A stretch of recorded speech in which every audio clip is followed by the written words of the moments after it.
Hi everybody, this is Ray from Arsenal Fan Circle. I wanted to make one final video back at the train tracks here. Want to thank all of the subscribers who have subbed up in the last year or so. This channel is 1 year and about 1 week old right now. So started on 23rd of December 2018 actually. Now we're heading into 2020, and what a year it's been for Arsenal. Not one of the best years on the pitch, but strangely enough, it's now a very, very hopeful time with Mikel Arteta at the helm. Yes, we are in a very desperate situation in 12th place right now, but hopefully things can turn around. And I was quite heartened by our display versus Chelsea yesterday. I'll get into that in just a moment, but wanted to give a shout out to everybody worldwide who's following this channel. This is a channel that's exclusively for Arsenal fans. So if you do have any friends you know, share the content, let them know about Arsenal Fan Circle, and let them check it out.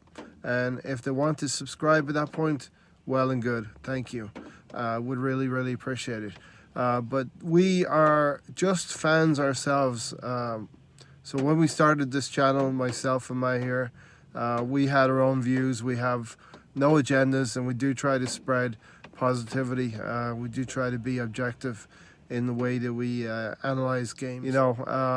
So what I wanted to do with this channel is basically wanted to have credibility and to demonstrate to all of you that this is where you can come for your Arsenal content, for your Arsenal news. Highlights through the year have been, for me, correctly predicting that Aaron Ramsey would go to Juventus. If you remember back then in January of this year, there was a number of clubs chasing Aaron Ramsey, and I correctly predicted that Aaron Ramsey wanted to go to Juventus. Another thing, and these are videos you can check back on if you want to check out those videos. I do encourage you to do that. Another thing was Nicola Pepe. So I wanted him to come to Arsenal last January, but this was before the club actually said there was no funds available because of financial fair play, and our wages were too high at that time. Subsequently, we've moved some high earners out of the club over the summertime, such as Mkhitaryan and other players like that, relieving the wage bill. And the club was able to chase Nicolas Pepe in August and bring him in. I think a marquee signing and a real signing of intent.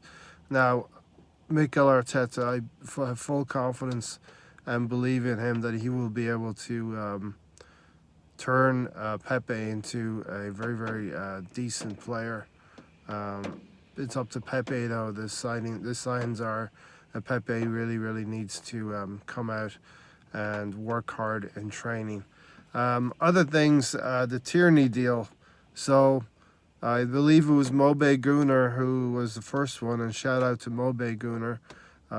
He was the first one to mention Kieran Tierney, and as that deal started to gather pace, and it did stall for many, many weeks, we got it done on the final day of the transfer window back in August.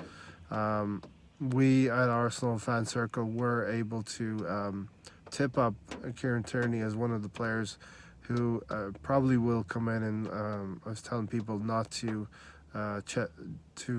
stress out about it too much. Kieran Tierney would be an Arsenal player. Other highlights in the year, I actually had the opportunity to go take in a game. So there is a live log, a travel log of me going over to London and taking in the Brighton game. Previous years, I've gone to the Manchester United game where we beat Mourinho 2-0 in May, I think, of 2018. And then previous to that, also was able to and be fortunate enough to go to Arsene Wenger's last home game against Burnley. And those were 2 wins. We beat Manchester United 2-0 and Burnley 5-0.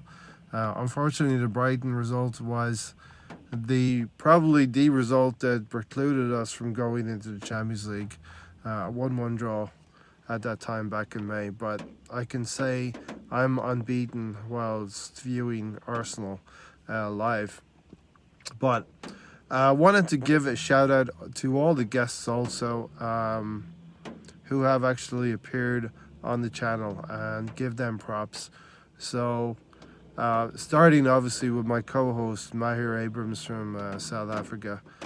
He's with me every weekend, so shout out to him. Luca Quarta, Richard from Arsenal TV, Alex from Cannon Fodder TV, Ryan Fletcher from Mr. Arsenal. Check him out.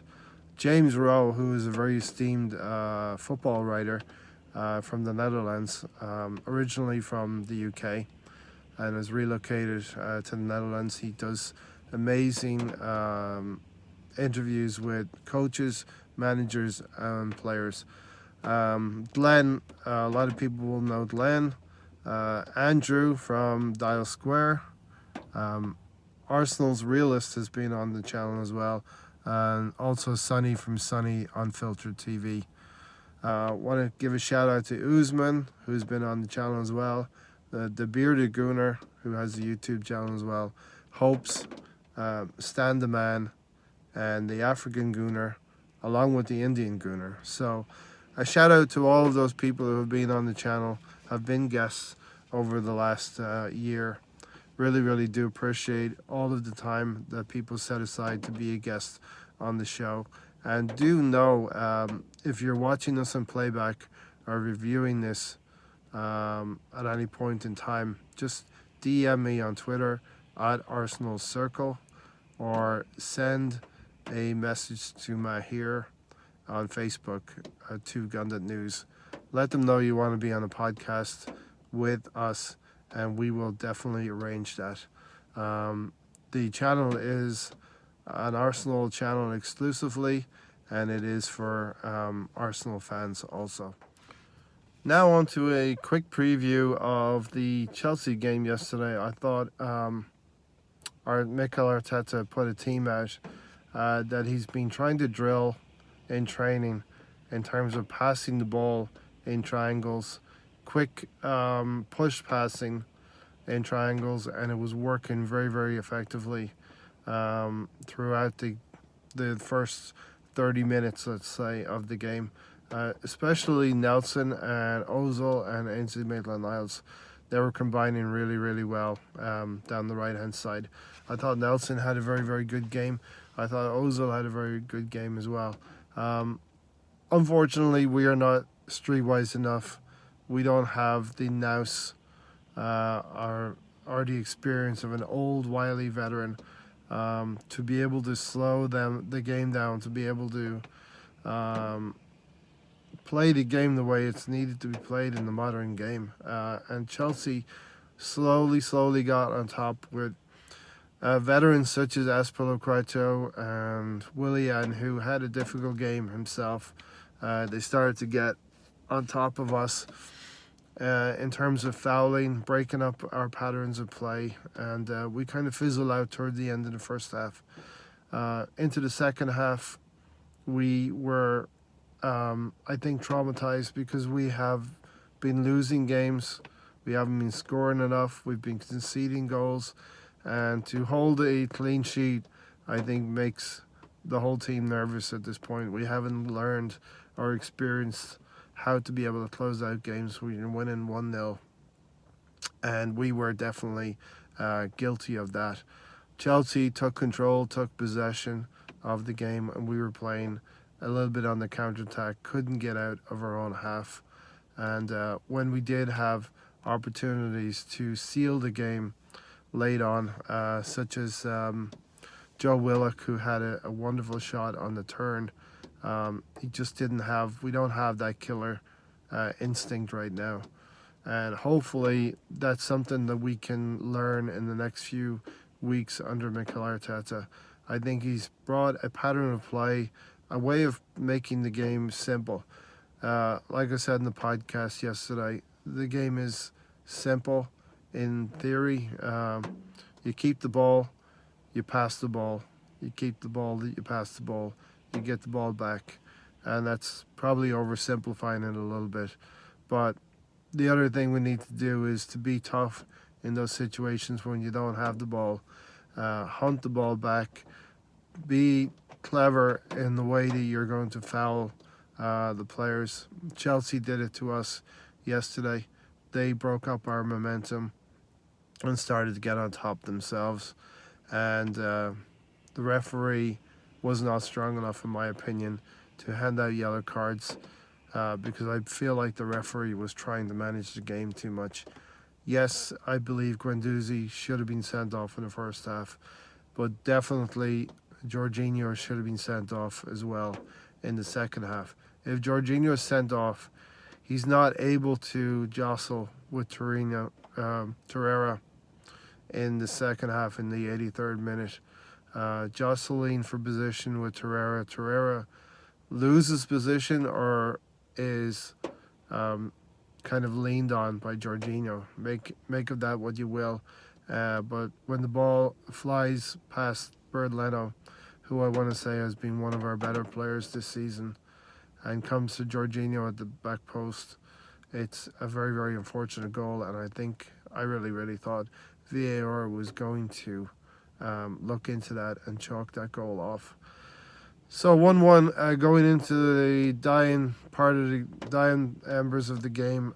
We get caught again in something that Arsenal have been guilty of doing, attacking without being defensively sound in midfield or at the back. Mustafi and Luiz backing off in unison of the player, and the ball comes to Abrams in the box, and a lot like what I feel Eddie Nketiah could be, Tammy Abrams finds a yard for himself in the box and puts the ball away. Very tough loss to take, but if we're going to learn on the job, then we should learn against these top teams. So, coming to Manchester United at the Emirates, what is going to happen on Wednesday, New Year's Day? We do not know. But I do know that the effort, the attitude, the harassment, the endeavour will be there because Mikel Arteta has said those things are not negotiable.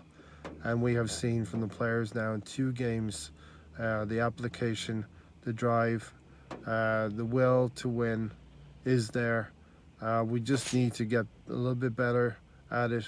We just need to have more street smarts about us in terms of being clever in the key moments. Big games in the English Premier League are decided by key moments, and that's what happened versus Chelsea. Now, Manchester United, am I confident? Yes, I am confident. I think we can get the job done, and I'm actually going to go for a 2-1 win to the Arsenal versus Manchester United. I do hope that we can start the new year on a different footing, actually get a win and get this thing moving. Slowly but surely, the supporters are starting to believe in Arteta. The players are starting to believe in Arteta. And it's going to happen little bit by little bit. The fans will lift the team will lift the fans, and things will start moving. I hope, like I said, I hope for a 2-1 win. I want to say thank you once again to all of you who are watching, who have been watching, who do watch later on, and have been subscribed to the channel. If you could do one favor, share any video that you like, tell a friend about the channel, help it to grow and get the word out there. And I do hope that you all had a very safe and happy Christmas period, and really do have a happy New Year as well.